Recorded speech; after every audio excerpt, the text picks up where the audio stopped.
Un autre petit exercice que nous pouvons faire, c'est de regarder comment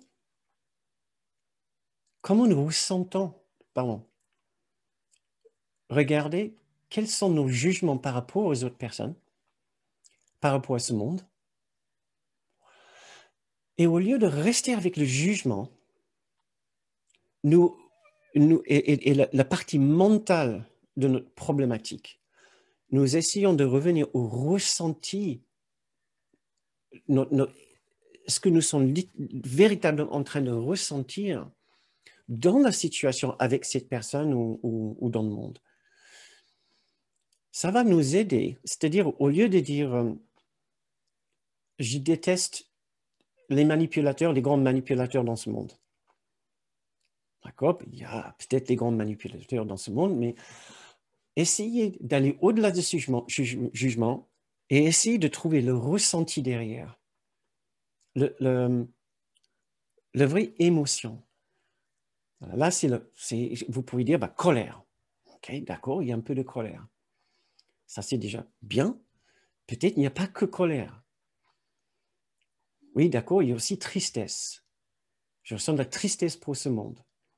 OK, très bien. Est-ce qu'il y a autre chose? Ah, il y a aussi de la peur. Oui, je constate qu'il y a de la peur. Ah, là, ça va très bien.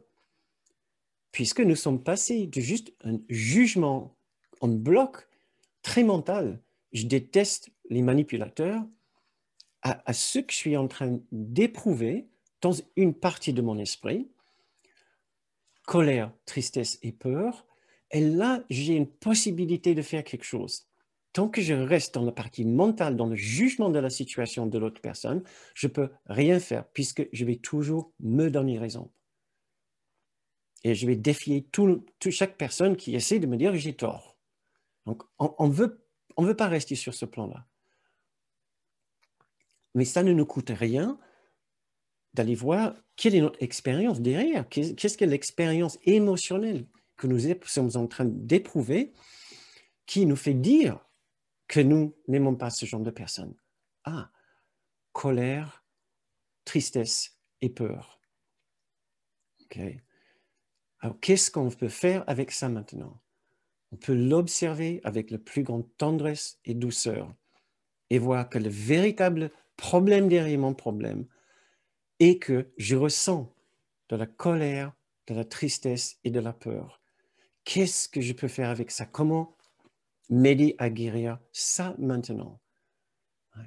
Et le fait que je peux déjà observer mon émotion profonde dans cette situation me met dans la possibilité de retrouver la partie de moi où il y a une réserve de bienveillance et de douceur. C'est une invitation maintenant à l'aide. Tant que je reste avec mon jugement et mon attaque, personne ne peut m'aider. Mais si je constate mon désarroi, la vraie émotion qui a besoin d'être guérie, l'émotion de la colère, de la tristesse et de la peur, là, j'ouvre une porte où peut-être quelqu'un peut m'aider. On ne peut pas m'aider avec les manipulateurs dans le monde, mais peut-être on peut m'aider avec un sentiment de peur ou de tristesse. Peut-être même je peux trouver une ressource intérieure qui va m'aider avec mon sentiment de tristesse et de peur. Et peut-être, si je pousse un peu plus loin, ce que l'on ne peut pas faire ce soir, je pourrais même essayer d'aller plus loin et chercher l'origine de ces sentiments de colère, de peur et de tristesse.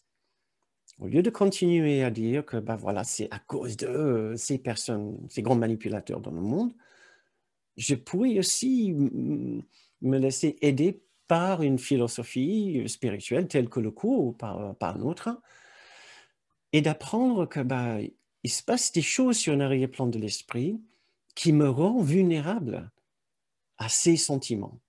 Il se passe autre chose dans mon esprit, sur le fond de mon esprit, qui provoque d'abord et déjà cette expérience de colère, de vulnérabilité, de tristesse et de peur. C'est ce qu'un cours en miracle nous apprend spécifiquement, c'est la pensée de nous croire séparés de l'amour divin, de l'amour de Dieu, de l'amour parfait de l'unité. Ça, c'est la condition de fond que nous pouvons guérir en nous rappelant qu'il n'y a aucune véritable séparation d'avec cet amour. Et le seul moyen dont nous disposons pour retrouver cette solution est de commencer à changer notre rapport avec le problème extérieur, avec ce genre d'outils, de basculer du jugement au ressenti et à l'émotion, et après à dire et comment je peux m'aider avec cette émotion, avec ce ressenti-là, et quelle est la véritable origine de ce ressenti.